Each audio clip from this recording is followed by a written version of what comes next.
Welcome to Whitestone Laboratories. Tonight we're going to review the fantastic Behringer delay pedal that Connor has failed to grab.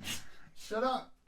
So, you want to show the folks the pedal that we're going to review? It looks like this. Yeah, get that right up there. Get that right. Yeah, right in there. There it is. DD400 digital Look at delay. it. Yeah, and it's definitely a product you can buy.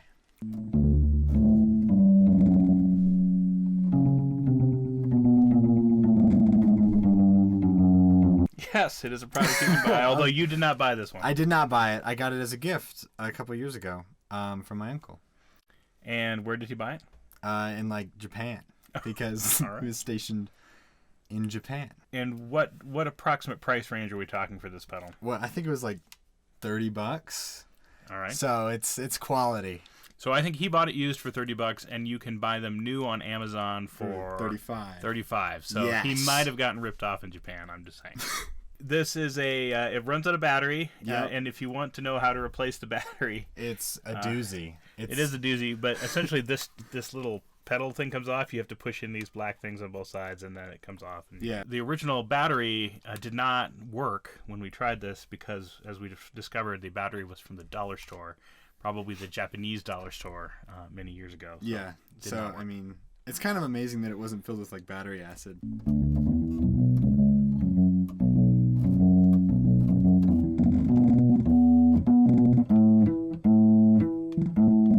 You were playing bass primarily when we started using this pedal, Yep. so you used it on bass. I liked it. What was your general description of its tone? I mean, it was $30, all right? Mm-hmm. So it's not going to be the best, Mm-hmm. and it's not the best. Mm-hmm. I think what you call it? You called it lo-fi. Lo-fi is how I Lo-fi. would describe it. Yeah, I describe it as janky. a little janky. That's my term for it. It's Right. a professional term. But I liked it. I thought it was good. It definitely does the repeat. It delays. It delays. It's got settings. It has a port on the side, so you can plug it into Yep. a wall wart or your fancy Yep. $1,000 power supply. It's got a, what is that? That's the input, and then it's got two outputs like everything else. So it's stereo output. Yep. So like most digital delays, it has a feedback, a level, a time, and then a time range control where you can set generally what range you want the delays to roughly be in, and you can either do that in mono or in stereo. It's a little weird. The ranges are The range like is a little bit, suggestion. yeah, stranger than you would Yeah. expect it to be.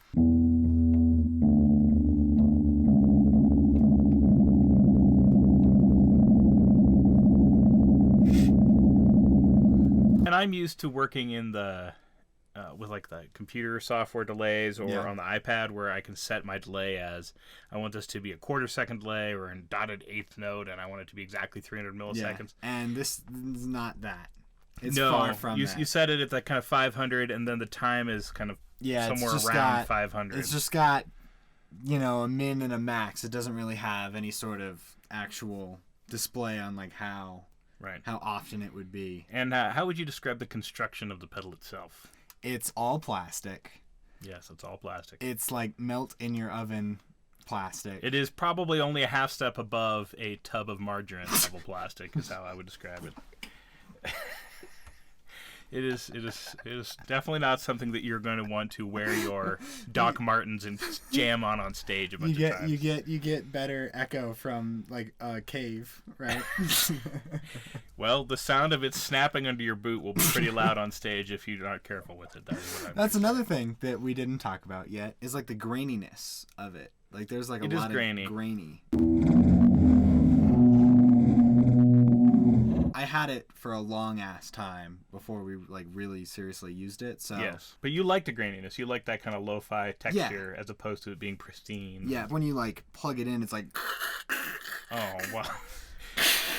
But most echo pedals are like that because people don't realize they're like, oh, if I just have a delay, I can just play one note and it'll play 5. Well, the problem is if you make a little mistake, it repeats that mistake 5 times. Yeah, so don't f up. Want to learn how to be a better player? Play with a delay because suddenly you will hear every mistake. Yeah, play a lot of U2 music.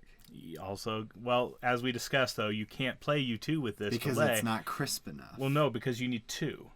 Oh, you have yeah. to have cascading double that delays. is an important one. Is that That said, this pedal is $30. You Is could it- buy 2 of them yes, and then you could cascade buy them into each other. 2 of these for the price of one actually good delay pedal. Correct, and as long as you don't waffle stomp it on stage, you'll be fine. That's the pedal in a nutshell. Hopefully, you've seen some of the clips of us playing it, and you can get a feel for its lo-finess. It's pretty. It's a little janky.